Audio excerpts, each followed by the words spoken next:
প্রিয় শিক্ষার্থী বন্ধুরা, আজকে আলোচনার বিষয় হচ্ছে right form of verbs part number 3। আমি গত দুটি ভিডিওতে পার্ট 1 এবং পার্ট 2 আলোচনা করেছি। যারা আমার ওই দুই ভিডিও দেখেন নাই অবশ্যই দেখে নেবেন। প্রিয় শিক্ষার্থী বন্ধুরা, আজকে আমি পাস্ট টেন্সের উপর 6টি নিয়ম আলোচনা করব, যেই নিয়মগুলো আপনাদের অনেক প্রয়োজন হবে। প্রিয় শিক্ষার্থী বন্ধুরা, যারা এসএসসি এইচএসসি পরীক্ষার্থী রয়েছে তাদের জন্য এই নিয়মগুলো অনেক গুরুত্বপূর্ণ। তাছাড়া যারা অ্যাডমিশন টেস্ট অথবা জবের জন্য প্রিপারেশান নিচ্ছেন তাদের জন্য অনেক গুরুত্বপূর্ণ ভূমিকা পালন করবে। প্রিয় শিক্ষার্থী বন্ধুরা, আমি কথা না বলে মেন আলোচনায় চলে যাচ্ছি। প্রথমেই দেখেন, বাক্যে যদি ago, long since before, the day before, yesterday, the previous day, last day, night, week, month, year, in the past, once, it's, অর্থাৎ আরও কিছু থাকতে পারে। ওকে, এবং অতীতের কোনো সার উল্লেখ থাকে তবে প্রিন্সিপাল ভার্ব পাস্ট ইনডিফিনিট টেন্সের গঠন অনুযায়ী হয়ে থাকে। আর পাস্ট ইনডিফিনিট টেন্সের গঠন বা স্ট্রাকচার হচ্ছে প্রথমে সাবজেক্ট হবে প্লাস V2 অর্থাৎ ভার্বের past form plus object plus extension. Okay, দেখেন এক্সাম্পল দেখেন, I met him last day, আমি তার সাথে শেষ দিন সাক্ষাৎ করেছিলাম। তো দেখেন এখানে মিটের পাস্ট ফর্ম হচ্ছে মেট, এখানে লাস্ট ডে আছে এই জন্য মিটের পাস্ট ফর্ম করা হয়েছে met. He went to Rangpur yesterday, সে গতকাল রংপুরে গিয়েছিল। তো অনুরূপভাবে দেখেন এখানে ইস্টারডে আছে এই জন্য গোয়ের পাস্ট ফর্ম ওয়েন্ট করা হয়েছে। Raju called me the day before, Raju আমাকে গত পরশু ডেকেছিল। তো কি আছে দেখেন এখানে দ্য ডে বিফোর আছে এই জন্য পাস্ট ফর্ম করা হয়েছে, ভার্বের পাস্ট ফর্ম হয়েছে। The man came here last week, রোগটি গত সপ্তাহে এসেছিল, তাই না? রোগটি গত সপ্তাহে এখানে এসেছিল। তো দেখেন এখানে লাস্ট উইক আছে এই জন্য কাম থেকে কেম হয়েছে। অন্যভাবে যে রং সিন্স। ওকে, তো দেখেন নেক্সট অর্থাৎ সর্বশেষ উদাহরণ আরও আছে অবশ্য। তো Tamim passed in the SSC exam in 2022, Tamim 2022 সালে এসএসসি পরীক্ষায় উত্তীর্ণ হয়েছিল। তো আমি বলেছিলাম যে অতীতের কোনো সার যদি উল্লেখ থাকে তবে প্রিন্সিপাল ভার্বের পাস্ট ইনডিফিনিট টেন্স হয়ে থাকে বা গঠন অনুযায়ী হয়ে থাকে। তো দেখেন এখন কিন্তু 2023 সাল, অর্থাৎ 23 সালের পূর্বের বছর হচ্ছে 2022 সাল, এবং এটি দিয়ে অতীত বোঝানো হয়েছে, অতীতের কোনো সালকে বোঝানো হয়েছে। এই জন্য কি হয়েছে, ভার্বের পাস্ট ইনডিফিনিট টেন্সের স্ট্রাকচার ফলো করতে হয়েছে। ওকে, তো নেক্সট দেখেন, once there was A clever বয়, এক সময় সেখানে এক চালাক বালক বাস করত। তো প্রিয় শিক্ষার্থী বন্ধুরা, দেখেন এখানে ওয়ান্স আছে এই জন্য এটি পাস্ট ইনডিফিনিট টেন্সের স্ট্রাকচার অনুযায়ী হয়েছে। তবে এখানে একটি বিষয় উল্লেখ করে দেখেন এখানে কিন্তু ওয়াজ আছে এবং ওয়াজের পরে কিন্তু মেন ভার্ব নাই, তাই না? অর্থাৎ আমি বলেছি, আগেও বলেছি যে যখন ওয়াজ এবং ওয়ারের পরে যখন মেন ভার্ব না থাকবে, অর্থাৎ ভার্বের আইএনজি ফর্ম না থাকবে, তখন সেটি হবে মেন ভার্ব, অর্থাৎ সেটি মেন ভার্ব হিসেবে কাজ করবে এবং সেই বাক্যটি পাস্ট ইনডিফিনিট টেন্সে হয়ে থাকে। ওকে, তো এখানে ওয়াজের পরে যেহেতু আইএনজি ফর্ম নাই অথবা মেন ভার্ব নাই, কি আছে, একটা কমন নাউন আছে, ক্লেভার বয় একটা কমন নাউন আছে, এই জন্য এটি হয়ে গেছে বা বাক্যটি হয়ে গেছে পাস্ট ইনডিফিনিট টেন্স। ওকে, অর্থাৎ পাস্ট ইনডিফিনিট টেন্সের গঠন অনুযায়ী হয়েছে। নেক্সট দেখেন 15 নাম্বার নিয়ম, অনেক সময় অতীত অভ্যাস বোঝাতে always, often, regularly, usually, frequently, it's যদি থেকে থাকে তবে ভার্ব পাস্ট ইনডিফিনিট টেন্সের গঠন অনুযায়ী হয়। তো প্রিয় শিক্ষার্থী বন্ধুরা, অনেকেই আপনারা মনে করেন যে অলওয়েজ, অফেন, রেগুলারলি অর্থাৎ এগুলো যখন থাকে সেটি হয় প্রেজেন্ট ইনডিফিনিট টেন্স। ওকে, কিন্তু এখানে আমি বলেছি যে অতীতকালে যদি কোনো অভ্যাস বোঝানো হয় তবে কি হয়, সেই বাক্যটি অর্থাৎ সেই ভার্বটি পাস্ট ইনডিফিনিট টেন্সের গঠন অনুযায়ী হয়ে থাকে। তো দেখেন এখানে দ্য স্টুডেন্ট অলওয়েজ রেড, অর্থাৎ এখানে বি আমি দিয়েছি, আমি দুটা করে সেন্টেন্স দিয়েছি এটা আপনাদের বোঝার সুবিধার্থে। তো দেখেন এখানে বি দিয়েছি, অর্থাৎ বি ভার্ব কী হবে সেটি আমি দিয়েছি, always read to his college last year. Okay, তো এখানে কি একটি কথা করা হয়েছে লাস্ট ইয়ার এবং এখানে বলা হয়েছে অলওয়েজ। তো দেখেন এই বাক্যটিকে যখন আপনি সংশোধন করবেন তখন কি হবে, দ্য স্টুডেন্ট ওয়াজ অলওয়েজ। ওকে, তো এখানে এমও দিইনি, ইজও দিইনি, আরও দিইনি, আমি কি দিয়েছি, ওয়াজ দিয়েছি, কেননা এটি দিয়ে পাস্টে কোনো কাজ বোঝানো হয়েছে, অর্থাৎ অতীতকালে কোনো অভ্যাস বোঝানো হয়েছে, তাই না?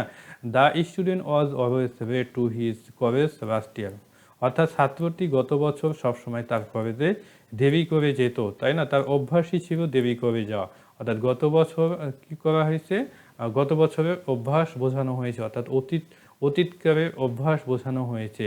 ওকে, আর সেক্ষেত্রেই কি হয়েছে, এটা পাস্ট ইনডিফিনিট টেন্স অনুযায়ী হয়েছে, অর্থাৎ পাস্ট ইনডিফিনিট টেন্সের গঠন অনুযায়ী হয়েছে। ওকে, অর্থাৎ ওয়াজ আছে এবং ওয়াজ দেই এখানে পাস্ট ইনডিফিনিট টেন্স বোঝানো হয়েছে, কারণ ওয়াজের পরে কোনো মেন ভার্ব নাই, যেটি আমি আগেই বলে দিয়েছি। হি রেগুলারলি টু স্কুল, অর্থাৎ গো আমি ব্র্যাকেটের মধ্যে রেখেছি দেখেন। তো এখানে কি আছে, রেগুলারলি আছে এবং এটি দিয়ে আমি পাস্ট টেন্সকে বুঝিয়েছি, অর্থাৎ পাস্ট ইনডিফিনিট টেন্সকে বুঝিয়েছি দেখেন। তো রেগুলারলি ওয়েন্ট টু স্কুল, সে নিয়মিত স্কুলে যেতেন, তাই না? অতীতকালকে বোঝানো হয়েছে এবং কি হয়েছে, পাস্ট ইনডিফিনিট টেন্সের গঠন অনুযায়ী হয়েছে, হ্যাঁ, যেটি আমি বোঝাতে চেয়েছি। 16 নাম্বার দেখেন, বাক্যে যদি, অর্থাৎ প্রিয় শিক্ষার্থী বন্ধুরা এটা আরেকটু বলি, এটা নিয়ে অনেকেই কনফিউশন নিয়ে পড়ে যায় যখন ভার্ব কারেকশন, অর্থাৎ এসএসসি এইচএসসি পর্যায়ে যখন ভার্ব কারেকশন দেওয়া হয়, প্যাসেজ আকারে দেওয়া হয়, যখন অলওয়েজ রেগুলারলি থাকে বাক্যে এবং যখন পাস্ট ইনডিফিনিট টেন্সের স্ট্রাকচার ফলো করা হয়, তখন অনেকের মাথা খারাপ হয়ে যায়। ওকে, তো আপনারা দেখবেন যখন অভ্যাস বোঝাবে, অতীতকালে অভ্যাস বোঝাবে, তখন আপনারা এই স্ট্রাকচার ফলো করবেন। বাক্যে যদি at that time, at that moment, then যদি থাকে, তো প্রিয় শিক্ষার্থী বন্ধুরা দেখেন অ্যাট দিস টাইম, অর্থাৎ অ্যাট দিস টাইম থেকে কি হয়েছে অ্যাট দ্যাট টাইম, অর্থাৎ দিস হচ্ছে নৈকট্যবাচক এবং দ্যাট হচ্ছে দূরত্ববাচক। ওকে, অর্থাৎ এখানে অ্যাট দ্যাট টাইমের জন্য, অ্যাট দ্যাট মোমেন্টের জন্য, অর্থাৎ দিসের কাছে দ্যাট হওয়ার জন্য কি হবে, একটা পাস্ট কন্টিনিউয়াস টেন্সের গঠন অনুযায়ী হবে, অর্থাৎ পাস্ট কন্টিনিউয়াস টেন্সের স্ট্রাকচার ফলো করতে হবে। ওকে, অর্থাৎ এগুলো দেখেন অনুরূপভাবে দেখেন এখানে দেন আছে, যদি নাও থাকতো তাহলে প্রেজেন্ট কন্টিনিউয়াস টেন্সের স্ট্রাকচার ফলো করতে হতো। ওকে, দেখেন এখানে এক্সাম্পল আমি দিয়েছি, দ্য স্টুডেন্ট ব্র্যাকেটের মধ্যে রিড আছে দ্য বুক দেন, তো কি আছে দেন এখানে উল্লেখ আছে, এই জন্য এটি হয়ে যাবে পাস্ট কন্টিনিউয়াস টেন্সের স্ট্রাকচার অনুযায়ী। তো দেখেন দ্য স্টুডেন্ট, তো কি হয়েছে, পাস্ট কন্টিনিউয়াস টেন্সের স্ট্রাকচার প্রথমে কি ওয়াজ বসানো হয়েছে, তারপরে রিডের সাথে আইএনজি যুক্ত করা হয়েছে, রিডিং দ্য বুক দেন, ছাত্রটি তখন বইটি পড়ছিল। Okay, I play football in the field, sorry প্রিয় শিক্ষার্থী বন্ধুরা ফিল্ড বানানো এখানে ভুল হয়েছে, FOEFD দেওয়া আছে, এখানে আমি ঠিক করেছি FIEFD। ওকে, তো দেখেন এখানে I was playing in the field at that time, এবং এখানে আমি কিন্তু অ্যাট দ্যাট টাইম উল্লেখ করি নাই, অর্থাৎ I play football in the field, এখানে অ্যাট দ্যাট টাইম উল্লেখ করা হয় নাই, অর্থাৎ এখানে উল্লেখ করতে হবে অ্যাট দ্যাট টাইম। ওকে, তো দেখেন এখানে কি করা হয়েছে, অ্যাট দ্যাট টাইম আছে, এই জন্য এটি পাস্ট কন্টিনিউয়াস টেন্সের গঠন অনুযায়ী হয়েছে, আমি সেই সময় ফুটবল খেলছিলাম। ওকে, নেক্সট দেখেন it is time, it is high time, it's এর পরে যদি সাবজেক্ট থাকে তবে ভার্ব পাস্ট ইনডিফিনিট টেন্সের গঠন অনুযায়ী হয়ে থাকে, আর সাবজেক্ট যদি না থাকে তাহলে কি করতে হবে, টু প্লাস ভার্বের প্রেজেন্ট ফর্ম হয়ে থাকে। তো দেখেন এখানে উদাহরণ দেখে আপনারা বুঝতে পারবেন, it is high time we live the place, তো কি হয়েছে ইট ইজ হাই টাইম আছে এবং ইট ইজ হাই টাইমের পরে কি আছে, সাবজেক্ট উই আছে, এই জন্য লিভের পাস্ট ফর্ম হচ্ছে লেফট করা হয়েছে। তো it is high time we left the place, আমাদের স্থানটি ত্যাগ করা এটি উপযুক্ত সময় বা এটাই উপযুক্ত সময়, বা এই স্থানটা ত্যাগ করা আমাদেরকে এখনই করতে হবে, তাই না, এরকম বোঝানো হয়েছে। নেক্সট দেখেন it is time do the work, তো দেখেন এখানে ইট ইজ টাইমের পরে কিন্তু সাবজেক্ট নাই, এই আমি বলেছিলাম যদি সাবজেক্ট না থাকে তাহলে টু প্লাস ভার্বের প্রেজেন্ট ফর্ম হয়ে থাকে। তো টু দেখেন এখানে বসানো হয়েছে, তারপরে ডু প্রেজেন্ট ফর্ম, অর্থাৎ ভার্বের যে প্রেজেন্ট ফর্ম ডু থেকে ডুই হয়েছে, তারপর নেক্সট হচ্ছে দ্য ওয়ার্ক, অর্থাৎ কাজটি করার এটাই সময় বা কাজটি করার সময় এসেছি। নেক্সট দেখেন 18 নম্বর নিয়ম, পাস্ট ইনডিফিনিট টেন্স যুক্ত বাক্যকে ইন্টারোগেটিভ এবং নেগেটিভ করার সময় ডিড, প্রিন্সিপাল, অক্সিলারি ভার্ব সব পার্সনের সাথে বসে, যেহেতু এখানে সাহায্যকারী ভার্ব নাই, অর্থাৎ পাস্ট ইনডিফিনিট টেন্সে কোনো সাহায্যকারী ভার্ব নাই, তবে বাক্যটি যদি প্রশ্নবোধক অথবা নাবোধক হয় তবে ডিড প্রিন্সিপাল অক্সিলারি ভার্ব হিসাবে নিয়ে আসতে হয়। ওকে, এবং সাহায্যকারী ভার্ব যেহেতু এখানে একটাই নিয়ে আসতে হয় শুধু ডিড, এই জন্য সকল পার্সনের সাথে ডিড বসাতে হয়। ওকে, নেক্সট দেখেন উদাহরণ দেখেন, ডিড হি কাম হিয়ার, সে কি এখানে এসেছিল, তো কি হয়েছে এখানে বাক্যটি প্রশ্নবোধক, এই জন্য ডিড নিয়ে আসা হয়েছে। এবং প্রিয় শিক্ষার্থী বন্ধুরা অনেকে একটা ভুল করে থাকে, যখন সেন্টেন্স দেওয়া হয় তখন করে কি ডিড দেয়, তার সাথে আবার এই যে কাম আছে কামকে আবার কেম বানাই দেয়, প্রিয় শিক্ষার্থী বন্ধুরা, এখানে কিন্তু ডিড দিয়েই বোঝানো হয়েছে পাস্ট ইনডিফিনিট টেন্স। এই জন্য মেন ভার্বের কিন্তু পাস্ট ফর্ম আর করতে হবে না, সেটা প্রেজেন্ট ফর্মই হয়ে যাবে।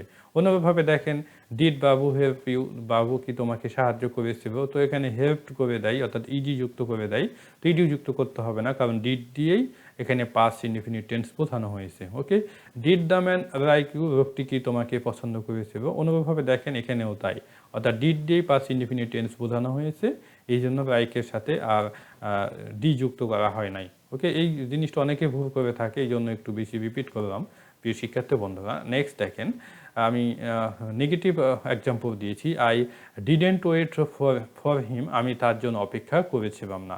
ওকে, এরকম যখন নেগেটিভ থাকবে বাক্যটি, তখন ডিডেন্ট সাহায্যকারী ভার্ব নিয়ে আসতে হবে, with or persons. He didn't watch TV, say TV দেখছিল না। নেক্সট দেখেন, ডিডেন্ট দ্য চাইল্ড ক্রাই, শিশুটি কি কাঁদছিল না। তো আমি এখানে কি করেছি দেখেন, এখানে কি ডিডেন্ট নিয়ে এসেছি, অর্থাৎ বাক্যটি যখন প্রশ্নবোধক এবং নাবোধক দুটি হয়ে থাকে, দেখেন শিশুটি কি কাঁদছিল না, এখানে প্রশ্নও করা হচ্ছে, আবার বাক্য নেগেটিভও করা হচ্ছে, প্রশ্নবোধক এবং নাবোধক দুটি কিন্তু রয়েছে এই বাক্যটির মধ্যে। এবং সাবজেক্ট যখন নাউন হবে, অর্থাৎ দ্য চাইল্ড হচ্ছে নাউন, এই জন্য নাউনের আগে নট বসাতে হয় যখন বাক্যটি প্রশ্নবোধক এবং নাবোধক হয়। নেক্সট দেখেন, did he not become happy, সে কি খুশি হয়েছিল না। তো এখানে দেখেন সাবজেক্ট যেহেতু প্রোনাউন, এই জন্য প্রোনাউনের পরে কিন্তু নট বসানো হয়েছে। ওকে, বিষয়টা কিন্তু মাথায় রাখবেন, এটা অনেকেই মিস্টেক করে থাকে।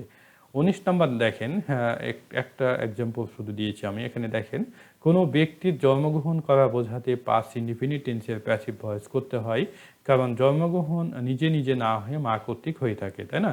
অর্থাৎ আপনি তো নিজে নিজে জন্মগ্রহণ করতে পারেন না, অবশ্যই আপনার মায়ের মাধ্যমে এই পৃথিবীতে আসেন এবং আপনি জন্মগ্রহণ করে থাকেন। এই জন্য আপনাকে প্যাসিভ ভয়েসে করতে হবে, পাস্ট ইনডিফিনিট টেন্সের প্যাসিভ ভয়েসে করতে হবে। টেন্স কিন্তু পাস্ট ইনডিফিনিট টেন্স, কিন্তু সেটা হবে পাস্ট ইনডিফিনিট টেন্সের প্যাসিভ ভয়েস। তো দেখেন এখানে হি ওয়াজ বোর্ন ইন 1988, সে 1988 সালে জন্মগ্রহণ করেন। ওকে, তো 1988 সালে জন্মগ্রহণ করেন, সে মায়ের মাধ্যমে জন্মগ্রহণ করেছে, নিজে নিজে জন্মগ্রহণ করেন নাই, তাই না?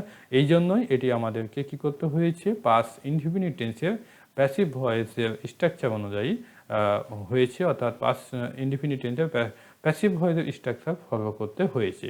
ওকে, প্রিয় শিক্ষার্থী বন্ধুরা, আজকে এ পর্যন্তই। আই হোপ আপনারা বুঝতে পেরেছেন। এরপরে যদি কোনো সমস্যা থাকে অবশ্যই আমাকে কমেন্টের মাধ্যমে জানাবেন, আমি চেষ্টা করব আপনাদের কমেন্টের উত্তর দেওয়ার। আজকে এ পর্যন্ত, বেস্ট অফ লাক, ভালো থাকবেন, আল্লাহ হাফেজ।